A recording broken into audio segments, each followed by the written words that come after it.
Now, the program to help you and your family get fit and stay fit with a biblical foundation without a one-size-fits-all plan. It's Faith Family Fitness with your host, Full Armor Sports and national champion coach, Jason Lupo. All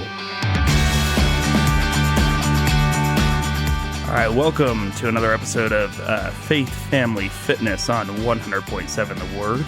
I'm Jason Lupo. Today I have a phenomenal guest, the host of the Competing for Christ podcast, Ken Burke. He's interviewed NFL players, MLB players, coaches, athletic directors. He had Jason Romano on his show not too long ago. So we are excited to hear from him. We're going to be talking about what it means to compete for Christ and the lessons that he's learned after running his show for a little over a year. So we're going to take a brief time out. When we come back, we are going to have our guest, Ken Burke, for a nice conversation.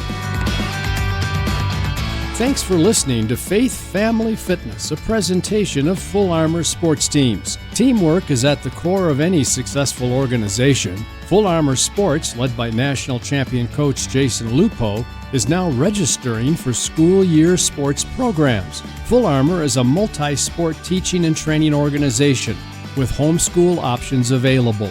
All of Full Armor sports coaches are certified and experts in their field. Full Armor's coaches combine for over 500 years of coaching experience. They will help your kids gain fundamental skills, the concepts of teamwork, essential to being successful throughout their lives. Multiple sports options are available now, from swimming, softball and volleyball, to powerlifting and youth MMA. The faith-based approach to making sports fun and productive are a great choice for your kids at Full Armor Sports Teams. Learn more at fullarmorsportsteams.com. Welcome back to Faith Family Fitness. Today we have a phenomenal guest, the Competing for Christ podcast host, Ken Burke. Ken, are you there? How are you doing today? Hey, Jason, I'm doing good. How are you? Hey, doing great. Hey, you've been running this show for a while. What led you to start the Competing for Christ podcast?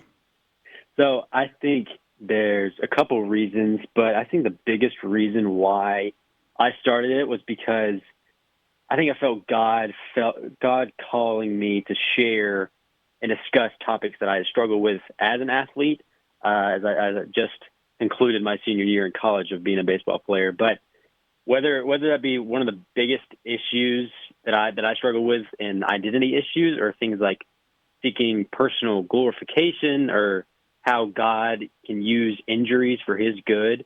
Like, I didn't know that then when I was going through these struggles and going through all of this, but now when I look back, I'm just like, wow, like he was kind of preparing me for this. But people ask me this all the time, like, why did you start this? Why a podcast? And I always bring up that I had no experience in podcasting beforehand. I had like 3 to 4 guests in my mind that I wanted to have on for the show. But I mean, now that we're at episode 40, or almost to 40, I realize that God just keeps putting people in my life, I guess, through social media or whatever it may be, to continue the podcast and continue the journey. That's awesome. I know that there's a ton of athletes, just like you talked about, identity issues, things like that. There's a lot of topics that, we have to dive into as athletes, as coaches, athletes getting injured, athletes having bad performances, good performances. We see the sportsmanship issues all the time on TV, on the field, things like that. And so it's great what you're doing. It's great to have so many different guests on your show give their opinion on what's going on. You've been hosting the show for a long time. You've had some very prominent guests on your show. You've had NFL players, MLB players, like I said, coaches. You've had athletic directors, even pastors, and a lot of athletes on your show. I mean, what are the primary lessons that you've learned throughout hosting this show for the last, over a year? I think there's obviously so many that I've learned that I didn't think were such big issues in sports. But the biggest one, like I already mentioned, was this common theme that I keep seeing, which is identity issues with, I mean, people, NFL players, whether they're in America or not, everybody, most people that play sports struggle with identity issues. And I've talked to people in Indonesia, South Africa, Kenya, and more. And I think as Americans, we think that this is just our culture's problem. But they emphasize all the time that they struggle with this so much. They struggle with, wanting to win all the time, wanting to put their faith in sports and not in God.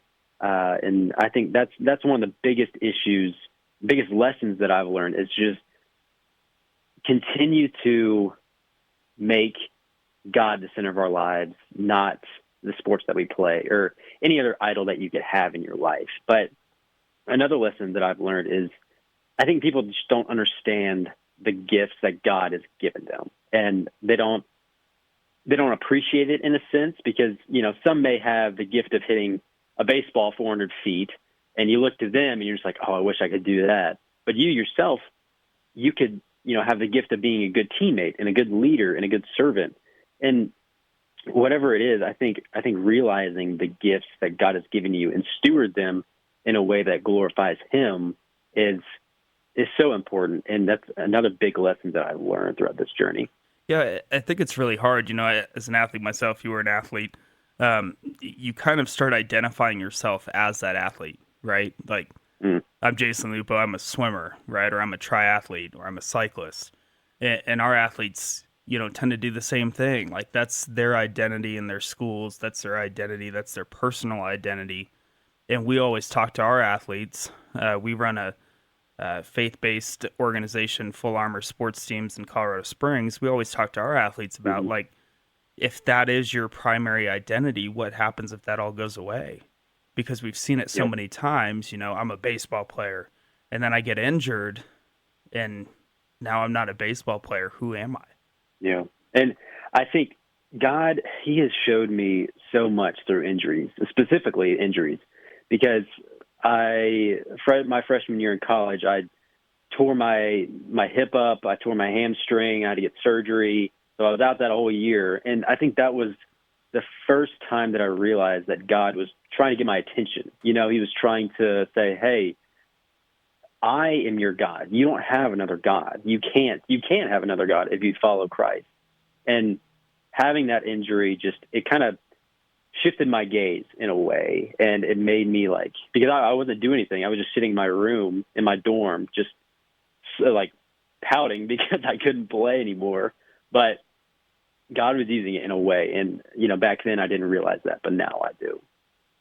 Yeah. And I think it's hard. I think it's hard to spend so much time, even for the everyday person that's not an athlete, right? Like, work can become that idol. And we spend so much time in what we do, right? Sometimes it becomes hard to remember to put God first in our lives. Mm-hmm. Yeah, it's so easy too because, even though we have faith and we have, we know God is real because of what the Bible says and what has happened in our lives, but sports are something that's it's here, it's in this world and you can do it every single day. But God, you don't see Him, and it's just easy to fall into the trap of making sports your idol when you don't even realize it, really. Like, you don't even realize that you're kind of worshiping your sport because you're thinking about it every day. You're talking with your friends, you're hanging out with your teammates, and it just becomes another idol in your life. Yeah, especially when it's in the moment, right? You've got that game on. It's in the moment, right? I'm a huge Clemson fan. I wasn't too happy with that Notre Dame loss, but you're in the moment. That's all that you care about during that time. And so, I had to remind myself, yesterday was the election, right? And so I have a button, a Turning Point USA button that says God has the greater sign, government. And so I wore that around yesterday just to remind myself, right, that God is bigger than whatever happens today. And I think that's a lesson that we got to kind of carry into sports too, right? Like, God is bigger than this sport. God is bigger than what's going on. Yeah. And that is so hard too, because I mean, I'm a Florida Gators fan, I'm a Atlanta Braves fan, I'm a Jacksonville Jaguars fan, and it's tough sledding sometimes. So obviously with the Braves last year, it was good, and we won the World Series. But the Jags haven't had a winning season since 2017, and then before that it was who knows how long. But it's really, really difficult to not get caught up in the moment, get caught up in accolades or achievements or wins and losses. Like it's so easy to just fall into that trap. But I encourage everybody to just take a step back, take a deep breath, and just remember what your priorities are and what God calls us to be as an athlete or a fan or a parent watching their kid being, playing t-ball. It's all about perspective, really. Yeah, I mean, we have a ton of listeners on our program that are parents. A lot of our athletes, my own athletes, listen to this show. I mean, what is the advice that you would give to our youth right now when it comes to competing for Christ? I would say just enjoy it. Just enjoy the opportunities and enjoy the experiences that God gives you through sports, because before you know it, they'll be gone. And I know probably every coach that has ever existed said, enjoy it before it's gone because it won't be here for long. But it's so true. I struggled when I was in high school and when I was younger, because I put so much pressure on myself, and I thought so much about when I was playing about, I can't make a mistake. I can't do this, can't do that. And I wanted to get a scholarship to play in college. And I think that was the most important thing at the time for me. And looking back, that corrupted my athletic experience. And I regret it so much now, because there were so many amazing experiences, amazing opportunities that I just I took for granted, because, we had a good win, but all that I thought about was, was there a scout in the stands? Was there somebody trying to recruit me in the stands? And that just kind of corrupted my athletic experience. And I think that's another reason why I started the podcast, was to help people in the younger generation help them not make the same mistakes that I made. Because trust me, learn from me, because it's not fun looking back now and just regretting not having this ideal experience. And for the parents out there, I wrote my senior paper in college. It was 30 pages on why adults, or how adults can corrupt youth athletics, whether that be parents, coaches, referees, umpires, whatever it is. And the results are astounding. I wrote so many things, or there were so many topics, so many reasons why people fall into depression after their athletic experience, why they, feel like they aren't good enough for their parents, because their parents, they're so involved. And I know that parents spend so much money and so much time going to these events and going to, their sons and daughters' games. But that can put so much pressure on just, a 10, 12-year-old. And for the parents out there, I would just say to just emphasize to your kids that when you see them play, it brings you joy. And that was one of the other big things that Dan Britton, the he was the COO of FCA. He said the biggest thing that parents can say to their kids while they're playing is, when I watch you, you give me joy. And it won't only help your son or daughter, it will help yourself, because you'll put that into perspective that, this T-ball game, this Pop Warner game isn't the end of the world. It isn't the end of the world if they don't perform well or they don't win. So I know that's a long answer, but it's something that I'm very passionate about. And I think that parents can a lot of times either make or break an athletic experience. Yeah, I think as adults, right, we want what's best for the kids. We're focused on trying to improve the kids' athletic performance, and sometimes I go home and I bang my head against a wall and go like, what was I thinking? And I've apologized to my athletes for things that I've said and things like that, because you do get in the moment and you get heated and things like that.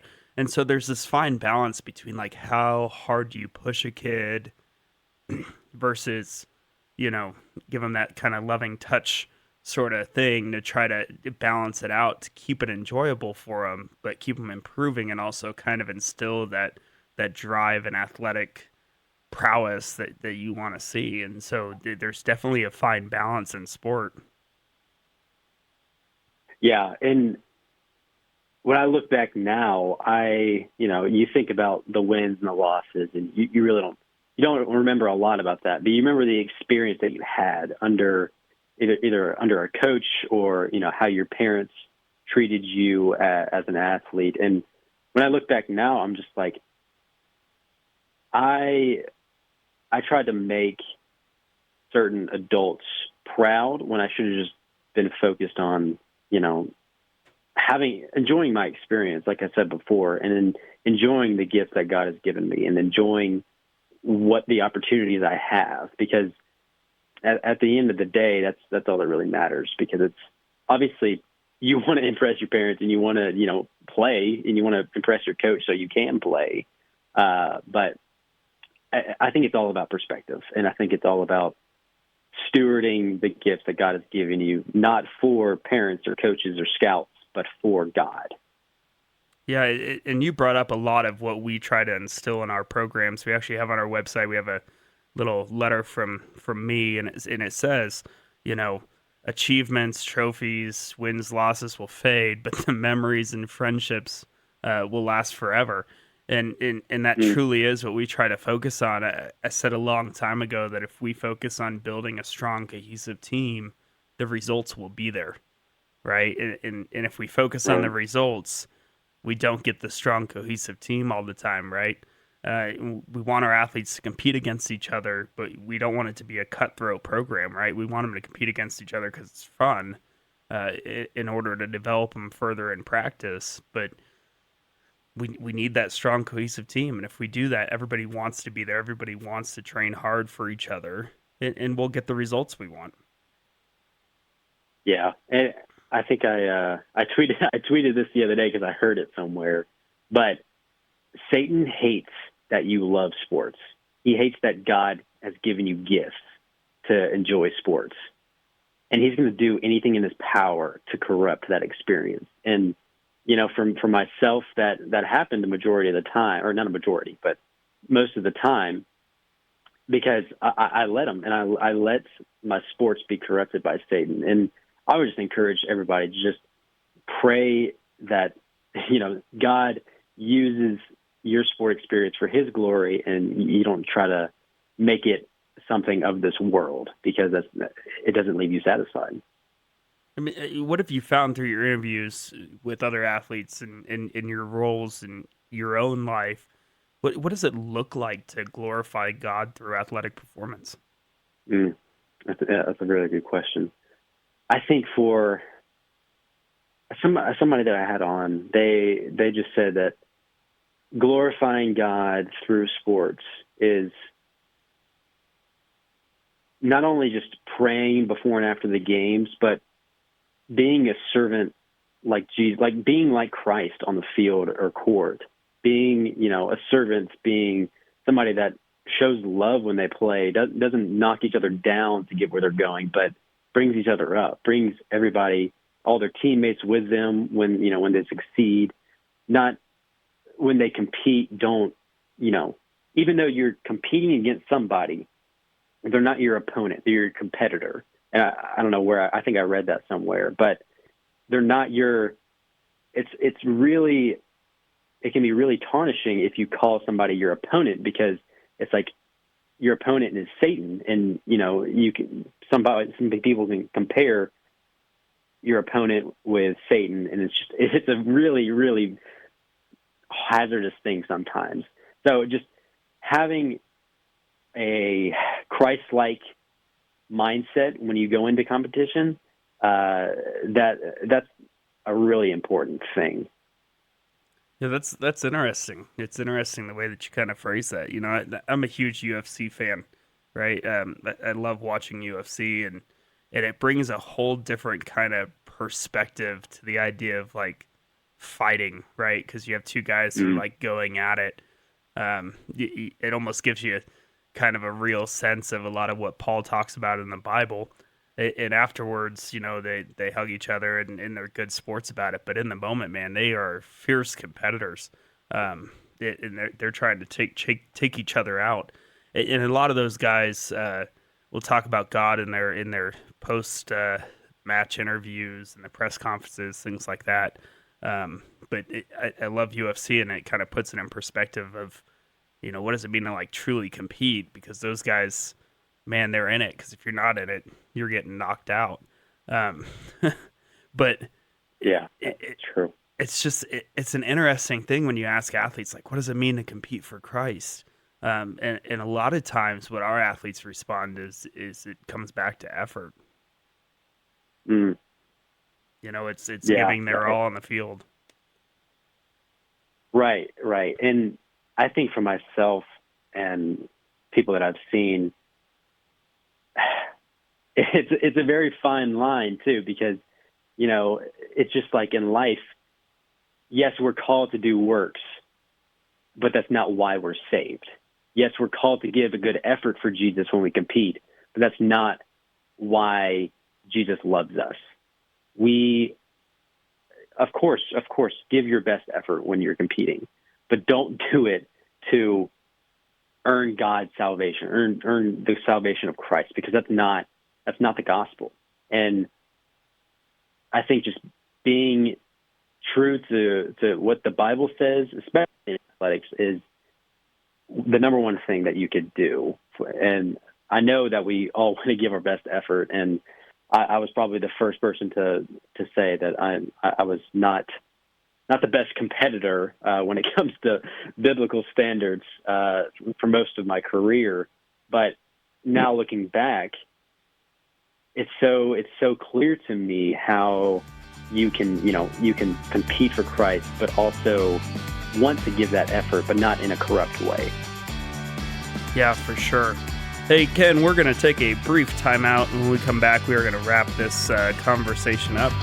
Thanks for listening to Faith Family Fitness, a presentation of Full Armor Sports Teams. Teamwork is at the core of any successful organization. At Full Armor Sports, led by national champion coach Jason Lupo, a Christ-centered approach to sports fundamentals and fitness has earned his company the respect of athletes and their parents.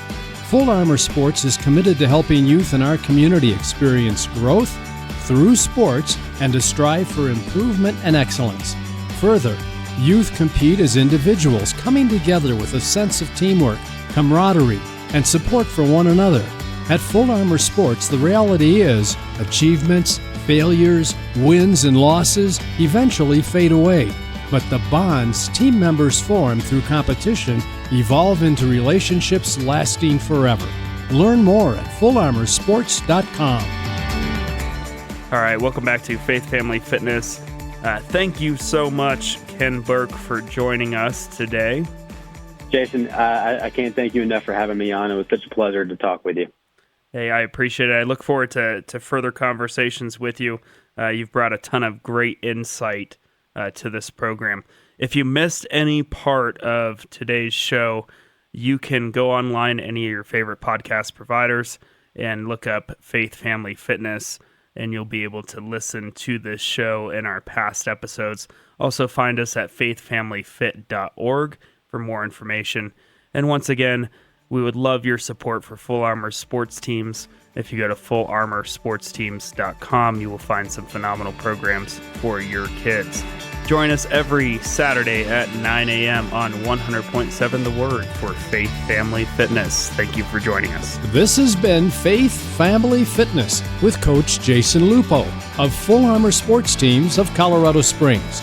Join him at the same time next week for Faith Family Fitness on The Word 100.7.